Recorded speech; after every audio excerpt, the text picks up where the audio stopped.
Hi, this is Sandra Hart. Are you trying to break a habit, or maybe start a new skill, or even doing a big life change? I want to talk about that today.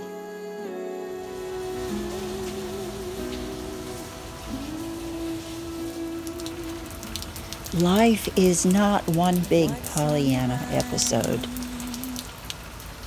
If more people would look at their lives and embrace growth, getting more confidence from that growth, and look at life with a more adventurous spirit, then changes that we want to make wouldn't be so daunting. Sometimes a little rain comes in our life, but one thing we can be sure of: the sun will always shine again.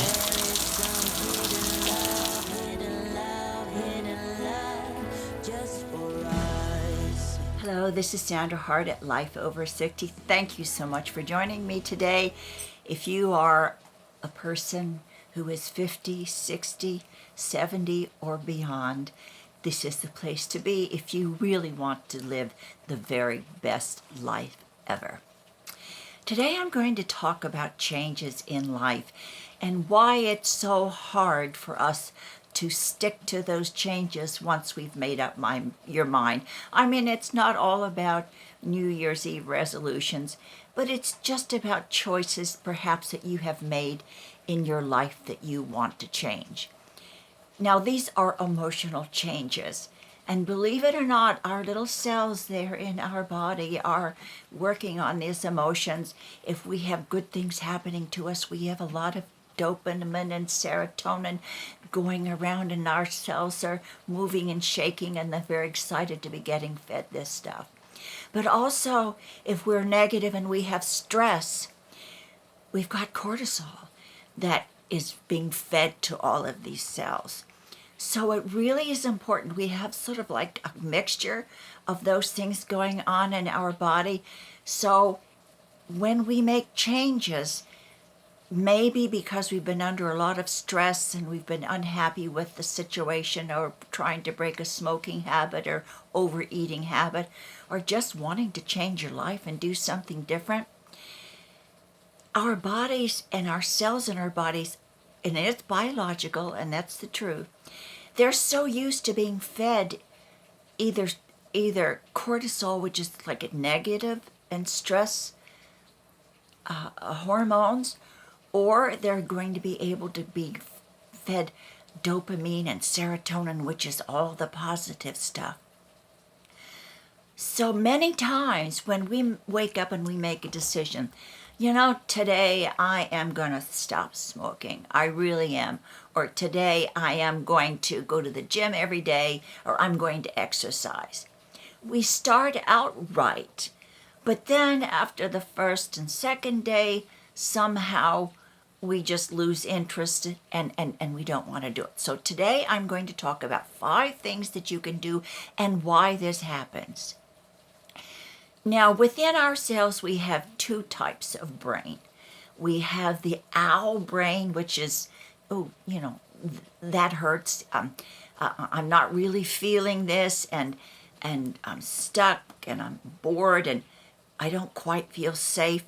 So you revert back to what you were doing, and you don't make the change.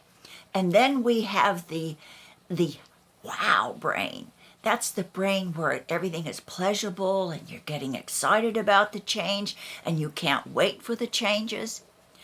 Well, whenever you make a change, your biological cells are so used to pumping out that cortisol of stress and unhappiness that it takes a while for them to get used to and to accept all of that wonderful serotonin and dopamine that you're feeding them. So you shake them up a bit. And it takes a while for your body and your cells to adjust to that. That's why so many times we start out great saying, I'm going to do this. This is, my goal. And then within a week or two, we don't. because our ouch brain, our ow brain says, oh, I don't know whether I want to do this. I'm kind of afraid. I'm stuck and I'm bored and this just doesn't feel right. And it's because you have not given your body enough chance to adjust to the new information that your cells are being fed. All of this positive information kind of trips us up a bit when we're used to being more negative. So if we hang on and keep doing what we really wanted to do and not let that owl brain, or ouch brain as I call it, affect us, and the wow brain, if we can keep that working until our cells are so excited about getting all of that dopamine and serotonin and all that positive feedback, that then we really start to move forward and adjust. So I'm going to give you 5 easy things to do to hang in there until your emotional body adjusts to the changes you want to make. The first thing is to have a vision that is clear and distinct. If you say you want to write, you want to be a writer, you want to start writing your memoir, keep that in mind and keep that vision very clear that you know exactly what you want the end game to be. You want to be able to write every day and you want to be able to tell your story. And at the end of that story, you're hoping that you're going to be able to get it published. If you're on a diet, you want to be able to see the end game. You want to say, I am a size XYZ, and 6 months from now, I want to be a size XY. So you kind of have a clear path in what you want to do. If you want to start a skill, you say, I know what I'm going to do. I want to start taking lessons, and a year from now, I want to be able to really be able to paint the way I've always wanted to do for my whole life. So number 1, in your mind, set a clear goal of when you make this change, or you start this, or you break a habit, if you're a smoker and you want to quit smoking, that within 6 months from now, you want to have a pink tongue and your lungs are clear. So that is what you should do. Number 1 is to really sit down and have an honest, secure goal on what you want to do. Number 2 is to set trigger goals. Now, what do I mean by trigger goals? Trigger goals are things that you do to help ensure that every day you do what you are supposed to do to reach that goal. For instance, if you want to go to the gym or if you want to exercise in yoga, the night before, set out your gym outfit, your yoga outfit. If you want to write every day and do a memoir or write a novel, before you go to bed at night, go to your desk, get your pen and pencil, or if you sit at your computer, all of your notes, have everything set up like you would start in the morning, and it's all done and it's all set up right there for you. So trigger goals are things that you do that will ensure when you wake up in the morning, when your energy is at the highest level, that you are motivated to do what you're going to do. If you want to lose weight, you can set up your little space in the kitchen and put out what you think you're going to be eating that day, or write down what you have to eat and place that note right on the counter when you get up and when you have your coffee, and it's right there for you, so you know exactly, you don't have to make any choices. That's exactly what you're going to eat this morning for breakfast.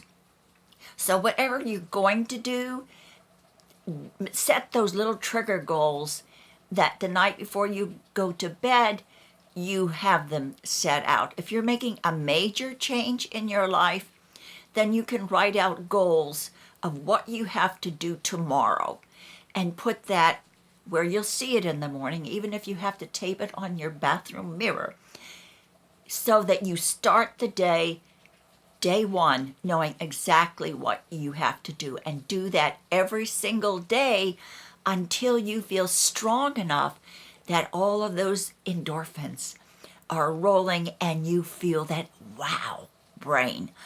I can't wait to see what is going to happen. I can't wait to see the growth of what it is that I want to do. Number 3 is to write out improvement goals. And that's kind of like what I said before. Improvement goals is sit down and plan out, I want to 6 months from now, lose 40 pounds or 30 pounds. I want to 6 months from now, I want to have half of my book finished, or I want to have my whole book finished. So set out a goal and check it once a week just to see how you're progressing, and it will keep you from backsliding in that eventual goal that you have.